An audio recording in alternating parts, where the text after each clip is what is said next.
اے ایمان والو، اللہ کی اطاعت کرو اور رسول کی اطاعت کرو اور اولي الامر کی اطاعت کرو۔ اگر تمہارا جھگڑا ہو جائے کسی چیز میں، اسے اللہ اس کے رسول کی طرف لوٹاؤ۔ نبی اکرم صلی اللہ علیہ وسلم جو دین لے کر آئے ہیں، وہ دین ہر لحاظ سے کامل ہے، اکمل ہے، اور وہ دین ہر لحاظ سے محفوظ ترین دین ہے، جس میں کوئی رد و بدل نہیں ہو سکا، نہ ہو سکتا ہے۔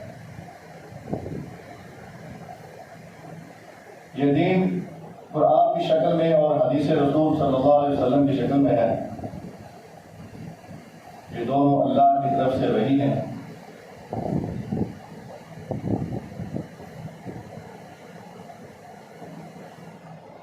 اللہ رب العزت نے اپنے پیغمبر سے کہا کہ یا ایھا الرسول بلغ ما انزل الیک من ربک، اے رسول، جو آپ کی طرف نازل کیا گیا ہے اس کو پہنچا دو۔ اس میں بات آپ کو سمجھ آ گئی ہے کہ اللہ تعالی نے اپنے پیغمبر کو مبعوث فرمایا، اس کی ایک ڈیوٹی لگوائی ہے۔ وہ ڈیوٹی کیا ہے کہ جو میں آپ کی طرف وحی کروں گا اس کو آپ نے آگے لوگوں تک پہنچانا ہے۔ اگر تو یہ پہنچانا مکمل طریقے سے ہو گیا ہے تو یہ دین مکمل اور کامل ہے، اکمل ہے۔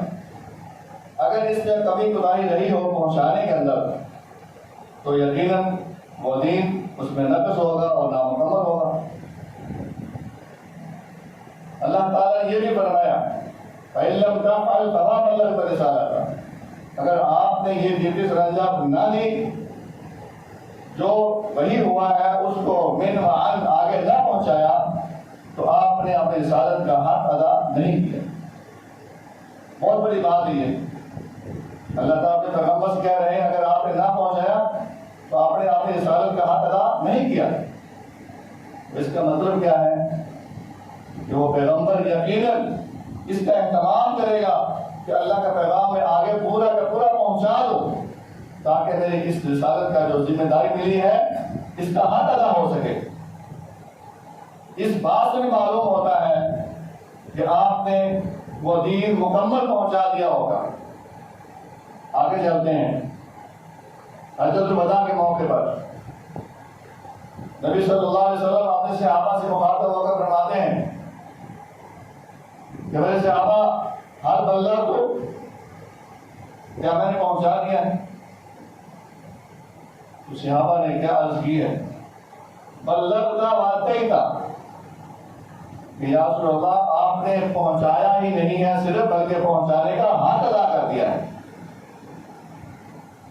تو نبی اکرم صلی اللہ علیہ وسلم آسمان کی طرف نظر اٹھاتے ہیں، کہتے ہیں اللہم اشہد اللہم اشہد اللہم اشہد،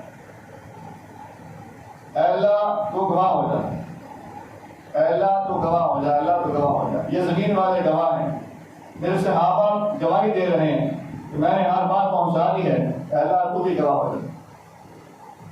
اس سے کیا معلوم ہوا کہ نبی صلی اللہ علیہ وسلم نے اپنی ذمہ داری ادا کر کے زمین پر رہنے والے اپنے صحابہ سے بھی گواہی لی ہے، اللہ کو بھی گواہ بنایا ہے۔ اے اللہ جو تو نے میری ذمہ داری لگائی تھی وہ میں نے پوری کی پوری ادا کر دی ہے اور اپنی رسالت کا حق ادا کر دیا ہے۔ اس سے معلوم کیا ہوا کہ دین مکمل ہو گیا، کامل۔ مشرکین مکہ، کفار مکہ نبی صلی اللہ علیہ وسلم کے برتان کرنے کے لیے، تنقید کرنے کے لیے وہ کہا کرتے تھے کہ ایسا نبی ہے چھوٹی چھوٹی باتیں سکھاتا ہے، حتیٰ کہ پیشاب کیسے کرنا ہے، طہارت کیسے کرنی ہے، استنجا کیسے کرنا ہے، ڈھیلے کیسے استعمال کرنے ہیں، یہاں تک کہ یہ سکھا رہا ہے اپنے ساتھیوں۔ اس سے معلوم ہوتا ہے کہ آپ صلی اللہ علیہ وسلم نے دین مکمل پہنچایا۔ اللہ تعالیٰ نے پھر حجۃ الوداع کے موقع پر یہ فرما دیا تھا نا کہ الیوم اکملت لکم دینکم واتممت علیکم نعمتی ورضیت لکم الاسلام دینا، کہ آج میں نے تمہارے اوپر دین تمہارا مکمل کر دیا ہے اور تمہارے لیے اسلام کو دین پسند کیا ہے۔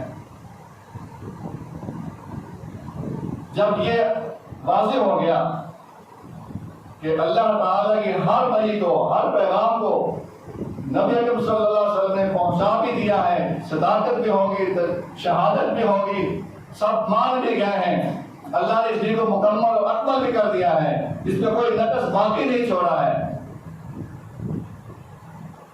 تو اب 450 سال گزر چکے ہیں،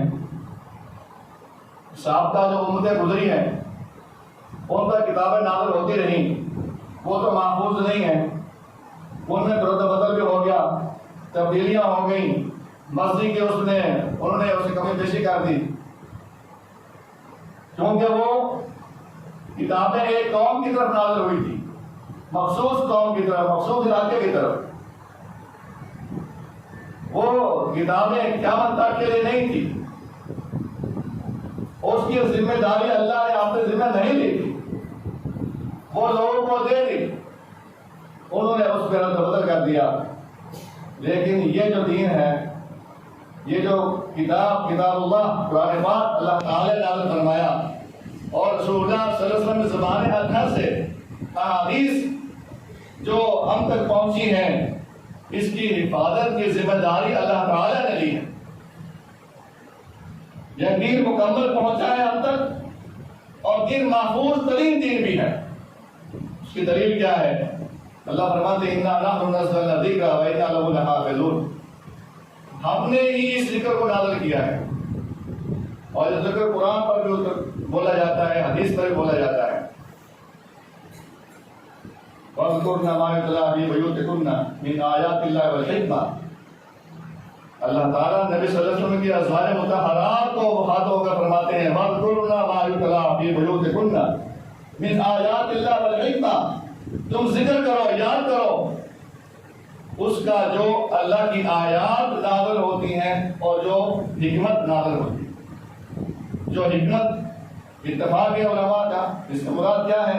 سنت رسول ہے، حدیث رسول ہے صلی اللہ علیہ وسلم، اور جو آیات قرآن پاک کی آیات اللہ کی طرف نازل ہوتی ہیں، اور جو حکمت ہے جس کا تم ذکر کرو، کس کو حکم ہو رہا ہے؟ ازواج مطہرات۔ تو اس سے معلوم ہوتا ہے کہ ذکر جو ہے حدیث کا بھی ہے، ذکر قرآن کا بھی ہے، قرآن پر بھی ذکر بولا گیا ہے، حدیث پر بھی ذکر کا لفظ بولا گیا ہے۔ اور اللہ فرماتے ہیں اِنَّا نَحْنُ نَزَّلْنَا الذِّكْرَ وَإِنَّا لَهُ لَحَافِظُونَ، بے شک ہم نے ہی اس ذکر کو نازل کیا ہے اور ہم ہی اس کی عبادت کرنے والے ہیں۔ اس کی عبادت کا ذمہ اللہ نے لے لیا اپنے پاس۔ اس کا مطلب کیا ہوا؟ اسلام، یہ دین جو اللہ تعالی نے نازل فرمایا ہے، یہ مکمل بھی ہے، اکمل بھی ہے، مکمل پہنچا دیا گیا ہے، اور اس کی حفاظت کا ذمہ بھی اللہ تعالیٰ نے لیا ہے۔ یہ محفوظ ترین دین بھی ہے۔ 450 سال گزر جانے کے بعد بھی کوئی اس دین کو، اس آیات کو برقوں سے اور رات سے مٹا دینے کی کوشش کر لے، پریس بند کر دے، صحیفوں کو اٹھا کر لے جائے، کسی مسجد میں قرآن پاک موجود نہ ہو، تو کیا پھر یہ قرآن پڑھا نہیں جائے گا؟ اور کوئی پریس کی اتباع کی غلطی کی وجہ سے انجانے میں غلطی ہو جائے کسی پریس سے، قرآن پاک کے اندر آیات غلط لکھ دی جائیں، جان بوجھ کر نہیں کیا انہوں نے، کہ بعد کی غلطی کی وجہ سے آیات میں کچھ الفاظ کمی بیشی ہو جائے یا زبر زیر کا فرق آ جائے، تو کیا وہ غلطی رہے گی؟ 450 سال گزر چکے ہیں، آج تک کسی کی غلطی نہیں رہی۔ وہ صحیفہ، وہ قرآن کسی مسجد میں جائے گا تو 15 سال کا بچہ، 10 سال کا بچہ وہ پڑھ کر جس کے سینے میں وہ قرآن محفوظ ہے، وہ کہے گا یہ اس قرآن کو چھاپنے والوں نے غلطی کی ہے، کلام اللہ اس طرح نہیں ہے جس طرح یہاں لکھا گیا ہے۔ غلام اللہ وہ ہے جو میرے سینے میں محفوظ ہے. بچے بچے کے سینوں میں قرآن محفوظ، اس کو تو بدلا بھی نہیں جا سکتا، یہ تبدیل ہو ہی نہیں سکتا، کوئی کوشش کر لے تو نہیں ہو سکتا. 1450 سال گزر جانے کے باوجود آج تک قرآن اسی طریقے سے ہے جیسے اللہ تعالیٰ نے نازل فرمایا ہے، سینوں میں محفوظ. اتنا محفوظ دین، اتنا محفوظ مکمل دین جس میں کوئی نقص نہیں ہے، جس میں کوئی تبدیلی نہیں ہے، جس میں کوئی خطا نہیں ہے. خطا کیسے ہو سکتی ہے؟ جو دین لے کے آنے والا بھی، دین لے کر آنے والا اللہ کا محبوب ترین پیغمبر افضل انبیاء، اللہ تعالیٰ کے بعد جس کا سب سے زیادہ درجہ اور رتبہ ہے، مخلوق میں سے سب سے اعلیٰ اور افضل ہے، اگر اس نے بھی کہا تھا نا کہ شہد کو میں آپ لوگوں پر حرام کرتا ہوں، آج کے بعد نہیں میں پیوں گا، تو اللہ تعالیٰ نے اس کو برداشت کیا. ہے پیغمبر جس کو میں نے حلال کیا ہے چیز کو، آپ کیسے اس کو حرام کر سکتے ہیں؟ یا ایھا النبی لما تحرم ما احل اللہ لک تبتغی مرضات ازواجک. سورۃ تحریم پڑھی ہے. اللہ تعالیٰ نے اس غلطی کو، اس خطا کو، یا یوں کہیں کہ آپ نے اپنے اوپر ایک حلال چیز کو کھانے کو روک دیا تھا، اللہ تعالیٰ نے اس کو بھی نہیں چھوڑا، اس کو بھی صحیح کر دیا، فوراً درست کر دیا. تو یہی اصلی ہم کہتے ہیں نا، نبی معصوم ہے، نبی ہمارا معصوم ہے، اس کی زندگی معصوم ہے، اس کے شب و روز معصوم ہے، اس کی زبان معصوم ہے. جو وہ چھوڑ کر گیا ہمارے پاس اس میں غلطی نہیں ہے. اگر غلطی ہوگی تو اللہ فوراً اس کی اصلاح کر دیں گے، لیکن جو چھوڑ کر گئے ہیں، جس پر مہر لگا دی ہے، اس میں غلطی نہیں ہے، اس میں خطا نہیں ہے. اب ہم نے کیا کرنا ہے؟ یہ تو دین محفوظ، یہ ثابت ہو گیا محفوظ ہے، اکمل ہے، مکمل ہے، کوئی غلطی کو خطا نہیں ہے. ہم تک جو پہنچ چکا محفوظ ہے. کیسے پہنچا؟ ہم تک کیسے پہنچا؟ یہ ایک سوال ہے، اس کا جواب بھی نبی پاک صلی اللہ علیہ وسلم کی ایک حدیث مبارک بخاری شریف میں آپ فرماتے ہیں کہ ایک جماعت ہمیشہ رہے گی حق پر، ایک جماعت ہمیشہ حق پر رہے گی. اور وہ حق پر جماعت کون سی رہے گی؟ اور وہ غالب رہے گی، ہر دور میں رہے گی، اس کے ذریعے سے یہ دین محفوظ ہوگا. وہ حق والی جماعت کون سی ہے؟ اب ہم نے اس پر غور کرنا ہے کہ وہ حق والی جماعت کون سی. میرا اور آپ کا فرض ہے ہم اس جماعت کو، اس فرقے کو، اس گروہ کو ڈھونڈیں، تلاش کریں جس بارے نبی صلی اللہ علیہ وسلم فرمایا قیامت تک وہ ایک جماعت حق پر رہے گی. قیامت تک لوگ بدل سکتے ہیں، کوئی کسی کی پیروی کر سکتا ہے، کوئی کسی کی تقلید کر سکتا ہے، کوئی کسی کی مریدی کر سکتا ہے، کوئی کسی کا پیر کے پیچھے لگ سکتا ہے، وہ شیطان کے پیچھے لگ سکتے ہیں، لیکن اس کے باوجود ایک جماعت قیامت تک کے لیے وہ حق پر رہنی ہے. لا تزال طائفة من امتی علی الحق، حق پر رہے گی جماعت. وہ کون سی جماعت ہے؟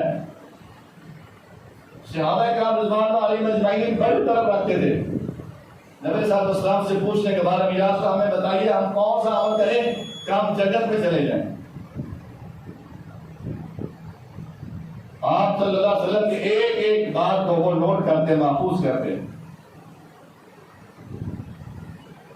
اور ہم نے یہ دیکھنا ہے کہ وہ کون سی جماعت ہے جو حق پر رہے گی قیامت تک. یہ بھی یاد رکھیں، قیامت تک آپ بھی حق پر ہے، پہلے بھی تھی، آئندہ بھی ہوگی. کبھی ایسا نہیں ہو سکتا کہ وہ ایک جماعت جو ہے وہ حق سے ہٹ جائے. اور پھر یہ بھی ذہن میں رکھیے گا، جو جماعت حق پر ہوگی وہ کون سی جماعت ہوگی؟ رسول اللہ صلی اللہ علیہ وسلم ایک اور حدیث آپ لیجیے. آپ نے فرمایا کہ کل امتی آپ فرمایا کہ ایک ساتوں امت کے 73 فرقے ہوں گے، میری امت کے 72، میری امت کے 73 فرقے ہوں گے. میری امت کے یہود کے 72 ہو گئے ہیں، نصارہ کے عیسائیوں کے 72 ہو گئے ہیں، اور ہماری میری امت کے 73 ہوں گے. سارے کے سارے جہنم میں جائیں گے سوائے ایک کے. اس حدیث سے بھی ثابت ہوا کہ ایک فرقہ ہوگا، ایک جماعت ہوگی جو حق پر رہے گی، ہمیشہ رہے گا، قیامت تک کے لیے رہے گی. صحابہ نے پوچھا یا رسول اللہ وہ کون سی جماعت ہے جو حق پر ہوگی، جو جنت میں جائے گی؟ باقی سارے 72 فرقے تو جہنم میں چلے جائیں گے، اور ایک جنت میں جائے گا، وہ کون سا ہے؟ فرمایا ما انا علیہ الیوم اصحابی، آج کے دن جس پر میں ہوں وہ میرے صحابہ ہیں. آج کے دن جس پر میں ہوں میرے صحابہ ہیں. وہ جماعت حق پر رہے گی. کیا مطلب؟ صحابہ کا جو عقیدہ ہے، صحابہ کا جو ایمان ہے، صحابہ کا جو عمل ہے، نبی اکرم صلی اللہ علیہ وسلم کے وہ اللہ تعالیٰ کے بتائے ہوئے طریقے کا عین مطابق ہے، اسی کو اپنایا جائے گا تو ہم حق پر رہیں گے. اگر اس کو ہم نہیں اپنائیں گے تو ہم حق پر نہیں رہیں گے.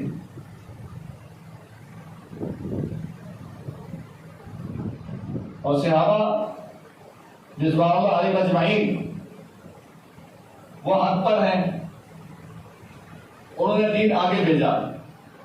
اور ان کے بارے میں اللہ تعالیٰ کیا فرماتے ہیں قرآن میں؟ فَإِنْ آمَنُوا بِمِثْلِ مَا آمَنْتُمْ بِهِ فَقَدِ اهْتَدَوْا. اگر یہ لوگ، یہ مشرکین، یہ کفار، یہ نصارہ، یہ یہود، یہ ملحدین، یہ بے دین، یہ سارے لوگ اگر وہ ایمان لے آئے اس طرح جس طرح تم ایمان لائے ہو. کس کو خطاب ہے؟ وحی نازل ہو رہی ہے، قرآن نازل ہوا ہے، اس پر خطاب کن کو ہے؟ صحابہ کو ہی ہے. صحابہ موجود تھے اس وقت موقع پر، ان کو خطاب ہو رہا ہے اے میرے نبی کے صحابہ کی جماعت، جس طرح تم ایمان لائے ہو نا، اس طرح اگر یہ ایمان لے آئے فقط اہتدوا، وہ ہدایت پر پا جائیں گے. اس کا کیا مطلب ہے؟ اس کا مطلب یہ ہے اللہ تعالیٰ کو صحابہ کے ایمان، صحابہ کے عقیدہ پسند تھا. اللہ کو صحابہ کا ایمان اور صحابہ کا عقیدہ پسند تھا، اور جو اس عقیدے پر رہے گا، جو اس ایمان پر رہے گا، وہ ہدایت پر رہے گا اور وہ حق پر رہے گا. فقط اہتدوا، اس جیسا ایمان لے آئے جس طرح تمہارا ایمان ہے، وہ ہدایت پا جائیں گے. اگر اس طرح کا ایمان نہیں ہوگا، اس طرح کا عقیدہ نہیں ہوگا تو وہ ہدایت سے ہٹ جائیں گے. یہ تو ثابت ہوا کہ دین محفوظ بھی ہے، دین مکمل بھی ہے، اس کا کوئی رد و بدل بھی نہیں ہوا. اور اللہ قرآن میں فرماتا ہے وَمَن يَبْتَغِ غَيْرَ الْإِسْلَامِ دِينًا فَلَن يُقْبَلَ مِنْهُ. اسلام کے علاوہ کوئی اور دین کی طرف چلو گے نا تو اللہ اسے قبول نہیں کرے گا. اسلام کے علاوہ کوئی اور دین ڈھونڈو گے اللہ اسے قبول نہیں کرے گا. تو پھر اب ہمارے اوپر کیا لازم آتا ہے؟ یہ بھی پتا چلا جو صحابہ کا عقیدے پر ہوگا وہ حق پر ہوگا. اور اب یہاں پر تھوڑا سا ہمیں غور و فکر کرنا پڑے گا کہ صحابہ جس عقیدے پر تھے، اور نبی صلی اللہ علیہ وسلم نے فرمایا ہے کہ ما انا علیہ الیوم اصحابی، جس مذہب پر، جس عقیدے پر، جس دین پر آج میں اور میرے صحابہ ہیں، اس پر جو ہوگا وہ حق پر رہے گا. اب آپ سے سوال ہے کہ اس وقت امام ابو حنیفہ رحمۃ اللہ علیہ تھے، امام شافعی، امام مالک بن احمد اور امام احمد بن حنبل اور امام جعفر صادق وغیرہ، یہ سارے اس وقت تھے صحابہ کے دور میں؟ یقیناً آپ کا جواب یہی ہے کہ وہ نہیں تھے. اس وقت صحابہ تھے، صحابہ کی جماعت تھی، ان کو اللہ مخاطب کرتے ہیں، ان کے بارے میں کہتے ہیں تمہارے جیسا ایمان جو لائے گا وہ ہدایت پر رہے گا. تو پھر اس جماعت کو چھوڑ کر کسی اور کے پیچھے لگیں گے تو پھر اس کا آپ خود ہی اندازہ لگا لیں اس کا ایمان کس حد تک قبول ہوگا. تو یہ تو ہے کہ دین محفوظ و مکمل ہے اور ایک جماعت حق پر رہے گی قیامت تک کے لیے. اب ہمارے لیے کیا حکم ہے؟ ہمارے لیے حکم ہے کہ یا ایھا الذین آمنوا اطیعوا اللہ واطیعوا الرسول، اے ایمان والو اللہ کی اطاعت کرو، رسول کی اطاعت کرو۔ من یطع الرسول فقد اطاع اللہ، جس نے رسول کی اطاعت کی اسے اللہ کی اطاعت کر لی۔ وَأُولِي الْأَمْرِ مِنْكُمْ فرمایا اللہ رسول کی اطاعت کے بعد جو تمہارے حکمران ہیں ان کی اطاعت کرو، لیکن ان کی اطاعت کرتے وقت اگر اختلاف ہو جائے، وہ شریعت کے خلاف فیصلہ دیں، شریعت کے خلاف حکم دے دیں، تم نے کیا کرنا ہے؟ فَإِن تَنَازَعْتُمْ فِي شَيْءٍ فَرُدُّوهُ إِلَى اللَّهِ وَالرَّسُولِ، اگر جھگڑا ہو تو اسے اللہ اور رسول پہ لوٹانا ہوگا۔ یہ معیار ہے، یہ ترازو ہے، اللہ کی اطاعت، رسول کی اطاعت۔ جب جھگڑا ہو اس کو اللہ اس کے رسول کی طرف لوٹانا ہے، قرآن میں دیکھنا ہے، حدیث میں دیکھنا ہے۔ اور جب تک ایسا رہے گا ہم ہدایت پر رہیں گے۔ تو ہمارے لیے معیار صرف اور صرف یہی ہے۔ اس لیے نبی صلی اللہ علیہ وسلم نے فرمایا نا کل امتی یدخلون الجنہ الا من ابا، میری امت ساری کی ساری جنت میں داخل ہو جائے گی سوائے اس کے جو انکار کر دے، جنت میں جانے سے جو انکار کر دے۔ سوال پوچھیں یا رسول اللہ کون ہو سکتا ہے جو جنت میں جانے سے بھی انکار کر دے؟ آپ نے فرمایا کہ من اطاعنی دخل الجنہ ومن عصانی فقد ابا، جس نے میری اطاعت کی وہ جنت میں داخل ہوگا، جس نے میری نافرمانی کی اس نے جنت میں جانے سے انکار کر دیا۔ اطاعت رسول کے اندر ہی جنت میں داخلہ ملے گا۔ انسان جب پیدا ہوتا ہے فطرت پر پیدا ہوتا ہے، دین پر، توحید پر پیدا ہوتا ہے۔ کل مولود یولد علی الفطرہ فإن أبواه يهودانه أو ينصرانه أو يمجسانه، ہر بچہ فطرت پر پیدا ہوتا ہے، توحید پر پیدا ہوتا ہے۔ اور اب اس بچے کو اگر یہ جماعت مل جائے، یہ گروہ مل جائے جو گروہ قیامت تک کے لیے حق پر رہنا ہے، تو وہ بچہ بھی اسی حق پر رہے گا۔ لیکن اگر اس نے اس کے جو ماں باپ ہیں فإن أبواه يهودانه، یا اس کو یہودی بنا دیتے ہیں، وہ خود یہودی ہے تو بچوں کو یہودی بنا دیتے ہیں، اب وہ خود عیسائی ہیں تو بچوں کو عیسائی بنا دیتے ہیں، مجوسی ہے تو اس کو مجوسی بنا دیتے ہیں۔ جس گھر میں بچہ پیدا ہوتا ہے، پیدا ہوتے وقت فطرت پر ہوتا ہے، وہ توحید پر ہوتا ہے، لیکن ماں باپ اس کو بدل دیتے ہیں۔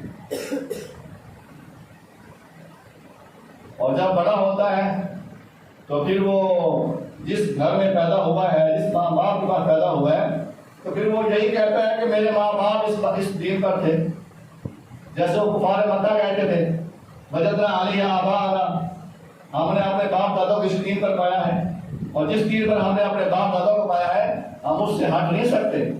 آج بھی مسلمان یہی کہتے ہیں کہ بھائی تم جو بات کہہ رہے ہو یہ تو نئی بات ہے، ہمارے باپ دادا ایسے کر کے آئے ہیں، ہم اپنے باپ دادا کے پیچھے ہیں۔ کیا ہمارے باپ دادا حق پر نہیں تھے؟ کیا ہمارے باپ دادا غلط تھے؟ کیا ہمارے باپ دادا وہ جنت میں جائیں گے؟ یہ کیسے ہو سکتا ہے؟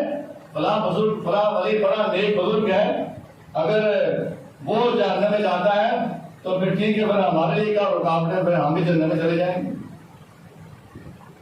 اس حد تک آباء و اجداد کی پوجا، آباء و اجداد کی پیروی، اس کے پیچھے لگے رہنا اور وہ کہنا کہ ہمارے باپ دادا اس دین پر تھے۔ سوال پیدا ہوتا ہے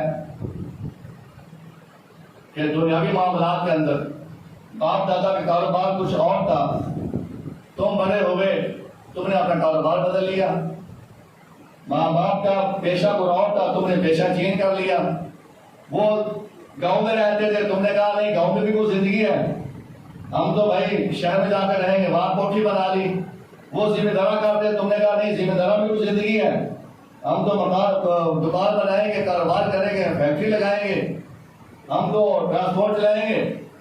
تو تم نے اس چیز کو دنیاوی معاملے کے اندر ماں باپ کے پیچھے نہیں لگے ہو، اس پر تم نے ماں باپ کی پیروی نہیں کی ہے، تم نے نہیں کہا ہمارے ماں باپ جس پیشے پر آتے ہیں ہمیں اسی پیشے پر رہنا ہے. دین کے معاملے میں کیوں کہتے ہو کہ ہمارے ماں باپ جس دین پر تھے ہم اسی دین پر رہنا ہے؟ کیا پوچھا جائے جب ان سے سوال کیا جائے تمہارے ماں باپ دادا کتنا علم رکھتے تھے، کون سے مدرسے کے فرق و تحصیل تھے، جو شیخ الحدیث تھے، مفتی تھے، امام تھے؟ نہیں، وہ تو جاہل تھے، اس کو قرآن بھی پڑھنا نہیں آتا تھا. جب اس کو قرآن بھی نہیں پڑھنا آتا تھا، وہ جاہل تھا، پھر تم کیسے کہتے ہو کہ ہمارے باپ دادا اس مسئلہ کے پاس تھے تو وہ ٹھیک تھے؟ باپ دادا کو دلیل کیوں بناتے ہیں؟ یہ تو کفار مکہ کا، مشرکین مکہ کا شیوا ہے کہ اپنے بزرگوں کو دیکھنا، باپ دادا کو دیکھنا، اپنے بڑوں کو دیکھنا، اور جس ولی جس پیر کے ساتھ نسبت ہے یا اس کے ساتھ رغبت ہے، دلچسپی ہے، اس کو اپنا معیار بنا لینا، یہ دین نہیں ہے، یہ گمراہی ہے. کفار مکہ، مشرکین مکہ کی یہ روش ہے. کرنا کیا ہے؟ کرنا یہ ہے ما انا علیہ الیوم اصحابی، اس دین پر چلنا ہے، اس گروہ کے پیچھے لگنا ہے، اس جماعت کے پیچھے لگنا ہے جو ما انا علیہ الیوم اصحابی، ما انا علیہ الیوم اصحابی.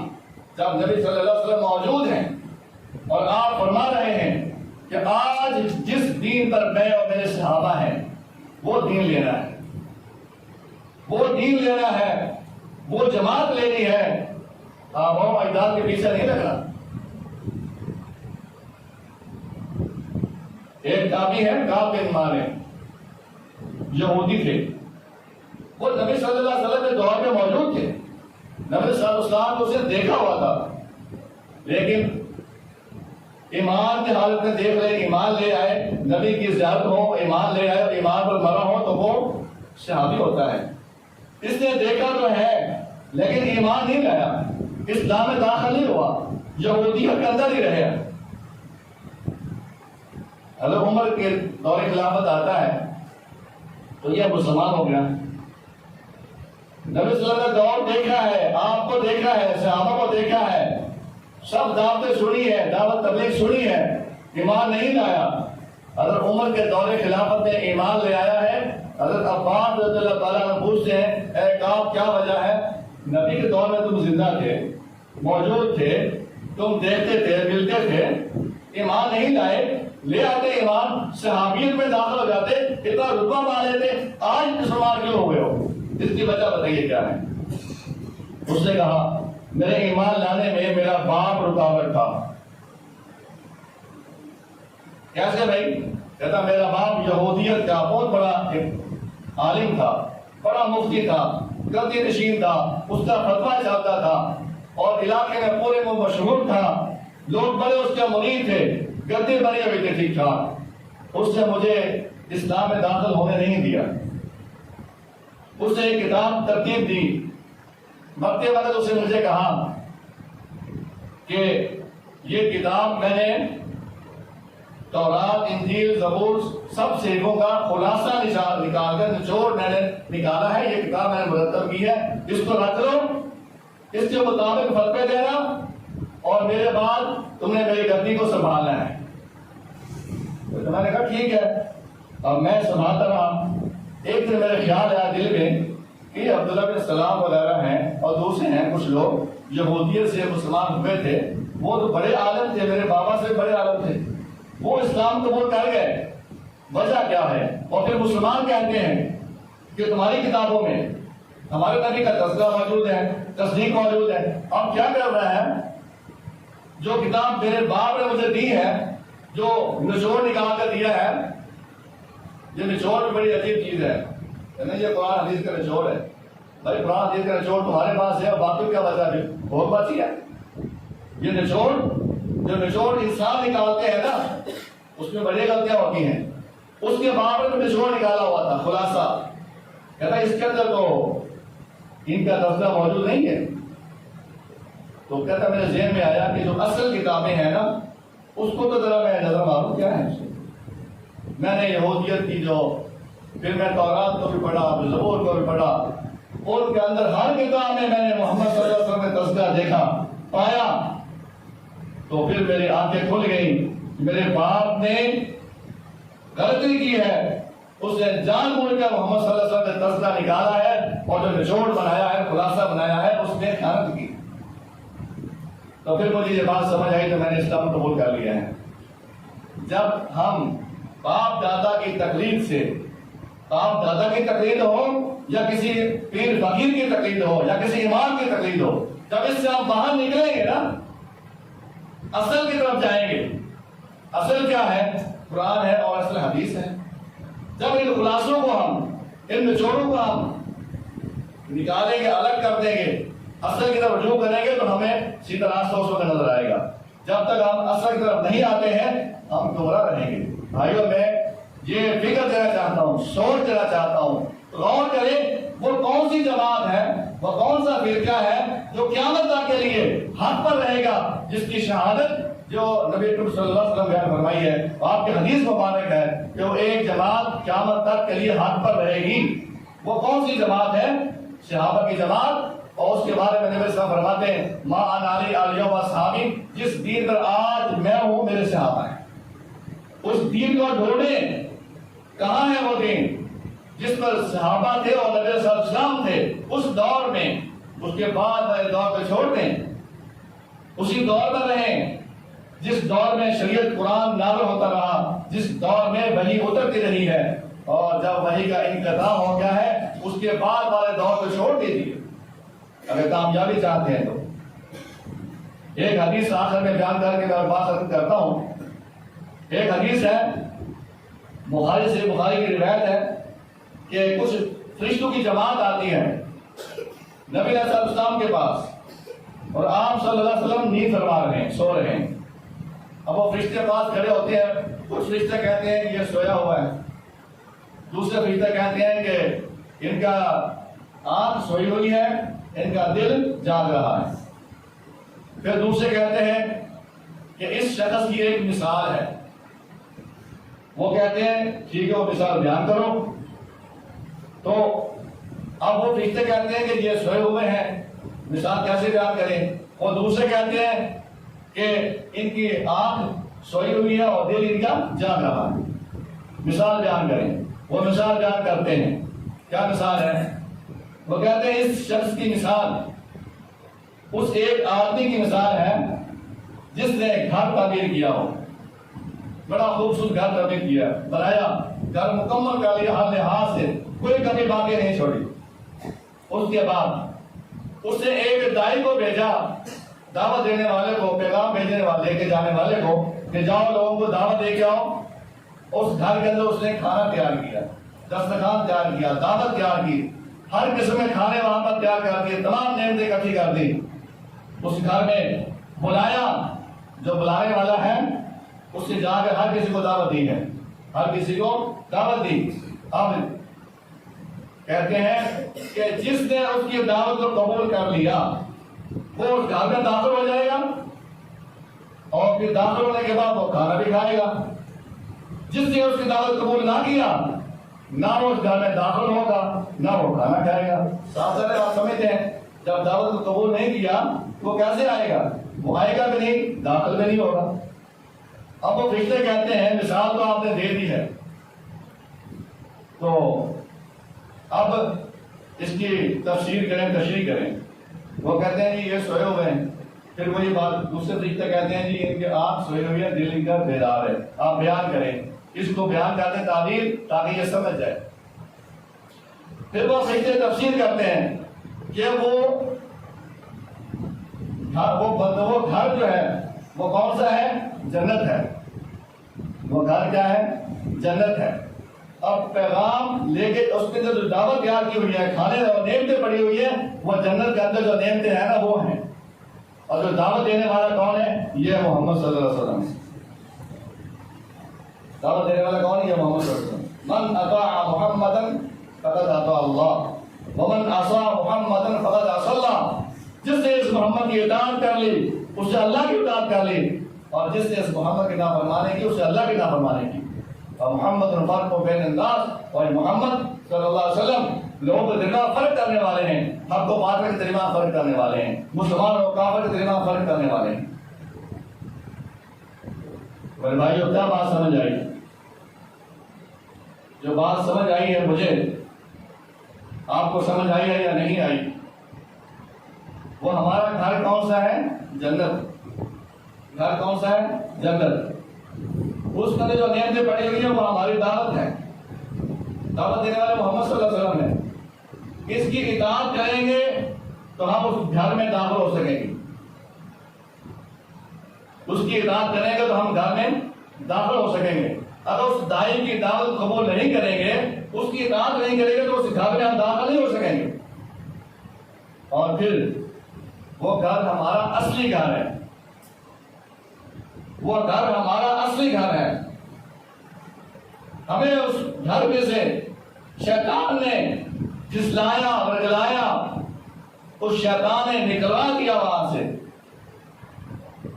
آدم علیہ السلام کو اللہ تعالیٰ کیا فرماتا ہے؟ اُسْكُنْ أَنْتَ وَزَوْجُكَ الْجَنَّةَ فَكُلَا مِنْهَا رَغَدًا حَيْثُ شِئْتُمَا وَلَا تَقْرَبَا هَٰذِهِ الشَّجَرَةَ۔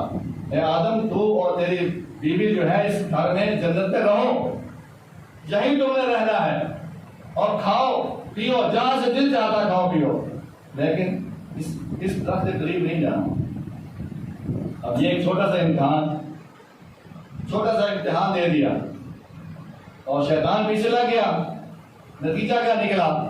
شیطان فَأَزَلَّهُمَا الشَّيْطَانُ فَأَخْرَجَهُمَا مِمَّا كَانَا فِيهِ، شیطان نے پھسلا دیا، ان کو اس گھر سے نکلوا دیا۔ اب کیا ہوا؟ فرمایا قُلْ اهْبِطُوا مِنْهَا جَمِيعًا فَإِمَّا يَأْتِيَنَّكُم مِّنِّي هُدًى فَمَن تَبِعَ هُدَايَ فَلَا خَوْفٌ عَلَيْهِمْ وَلَا هُمْ يَحْزَنُونَ۔ نیچے اتر جاؤ، اب تم جنت سے نکل جاؤ۔ تم نے نافرمانی کی، غلطی کر لی، خطا کر لی ہے، ایک چھوٹا سا امتحان دیا تھا، شیطان کے پیچھے لگ گئے، اب تم نے کیا کرنا ہے؟ اس گھر سے نکل جاؤ۔ اب تم نے جو میری ہدایت کی پیروی کرے گا وہ اس گھر میں داخل ہوگا۔ وَمَن تَبِعَ هُدَايَ فَلَا خَوْفٌ عَلَيْهِمْ وَلَا ہُمْ يَحْزَنُونَ، جو میری ہدایت کی پیروی کرے گا اس پر نہ خوف ہوگا نہ وہ غمگین ہوں گے، وہ آئیں گے اس گھر کے اندر۔ اب ہم نے اپنے گھر میں واپس لوٹنا ہے۔ جس گھر سے ہمیں شیطان نے نکلوایا تھا نا، وہ گھر ہمارا ہے، اصلی گھر ہمارا وہ ہے، یہ نہیں ہے۔ یہ تو مسافر کرنا ہے۔ نبی صلی اللہ علیہ وسلم نے فرمایا کن فی الدنیا کأنک غریب ہو، دنیا میں ایسے رہو جیسے تم مسافر ہو، تھوڑی دیر کے لیے سستانے کے لیے بیٹھ کے ہو۔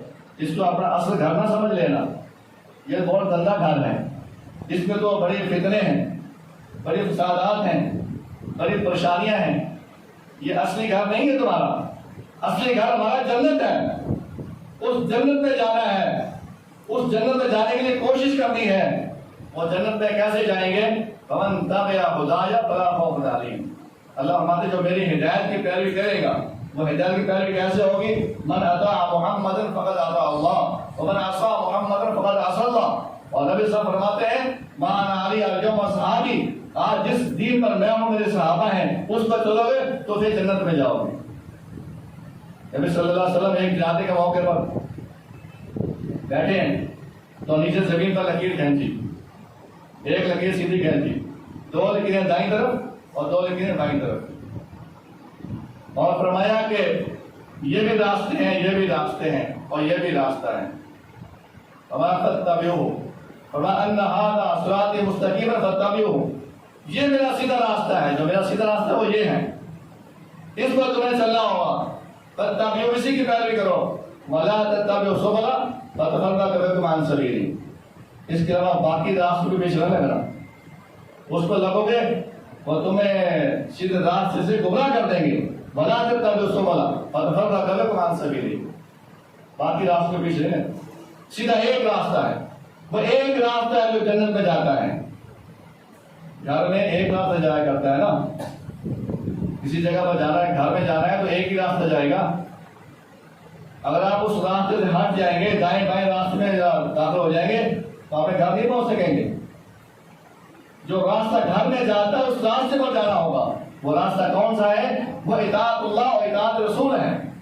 ومن من یطع الرسول فقد اطاع اللہ، جس نے رسول کی اطاعت کی اسی نے اللہ کی اطاعت کی۔ میرے بھائیوں، میں یہی ایک فکر دینا چاہتا ہوں، سوچ دینا چاہتا ہوں کہ غور کریں کہ ہم کس جگہ پر ہیں، ہم کیا کر رہے ہیں، ہماری سوچ کہاں ہے، ہم کیوں بھٹکے ہوئے ہیں، ہم دنیا کے معاملے میں تو بڑا سوچ وچار کرتے ہیں. شام کو بیٹھتے ہیں, بیٹوں کو بٹھا لیتے ہیں, سارا فیملی بیٹھ جاتی ہے, سارا دن کی کمائی دیکھتے ہیں, اپنے کاروبار کے بارے میں مشورہ کرتے ہیں, فلاں جگہ پر نقصان ہو گیا, فلاں جگہ پر فائدہ ہوا, یہ کرتے تو فائدہ ہوتا, یہ کرتے تو نقصان ہوتا, کل کو یہ کرنا ہے, آج یہ کرنا ہے, پرسوں یہ کرنا ہے. دین کے معاملے میں کبھی سوچا؟ شام کو بیٹھے ہیں, غور کیا کہ آج ہم نے کیا کیا ہے, یا کتنے لوگوں کو ہم نے سیدھی بات حق کی بات بتلائی ہے, ہم نے دن میں کون کون سے کام کیے, کون کون سے اعمال کیے ہیں, کون سے خیال کیا ہے, کون سی چوری کی ہے, کون سا ڈاکہ مارا ہے, کون سے گناہ کیا ہے, کون سا ظلم کیا ہے, زیادتی کی ہے. سوچا کبھی ہم نے؟ دین کے معاملے میں نہیں سوچتے. بڑی بات جو سوچنے والی ہے, سب سے بڑی بات جو سوچنے والی ہے, وہ یہ سوچیں کہ ہم کیا کر رہے ہیں, جو ہمارے اعمال ہیں کیا اس طریقے کے مطابق ہیں جو طریقہ اللہ اور اس کے رسول نے ہمیں دیا ہے, جس پر صحابہ کی جماعت ہے. کیا ہم اس طریقے پر ہمارا عقیدہ وہ ہے جو عقیدہ صحابہ کا تھا؟ کیا ہمارا عقیدہ وہ ایمان وہ ہے جو ایمان صحابہ کا تھا؟ کیا ہمارے اعمال اس کے مطابق ہیں جو اعمال نبی صلی اللہ علیہ وسلم نے کر کے دکھائے ہیں اور صحابہ نے کیے ہیں اور ہم تک صحیح حدیث پہنچ چکی ہیں؟ اس پر غور کریں, رات کو بیٹھا کریں, سوچا کریں کہ ہم کس راستے پر جا رہے ہیں اور ہمیں کیا کرنا چاہیے. جو ہم کام کر رہے ہیں اللہ اور اس رسول کی سنت کے مطابق ہے یا نہیں ہے, نہیں معلوم, کسی سے پوچھیں, ریسرچ کریں, تحقیق کریں, معلومات کریں, مطالعہ کریں, پڑھیں, علماء سے پوچھیں, اس راستے کو ڈھونڈیں, اس راستے کو جو راستہ ہمارے اصلی گھر کی طرف جاتا ہے. جب تک ہم صحابہ اور رسول اللہ صلی اللہ علیہ وسلم کے طریقے پر نہیں چلیں گے اس وقت تک ہمیں وہ راستہ نہیں ملے گا جو راستہ ہمارے اصلی گھر کی طرف جاتا ہے. ہم نے اپنے اصلی گھر کو ڈھونڈنا ہے, وہاں جانا ہے, وہاں پہنچنا ہے, اس میں داخل ہونا ہے. اللہ تعالیٰ کی دعا ہے اللہ تعالیٰ ہمیں عمل کرنے کی توفیق عطا فرمائے.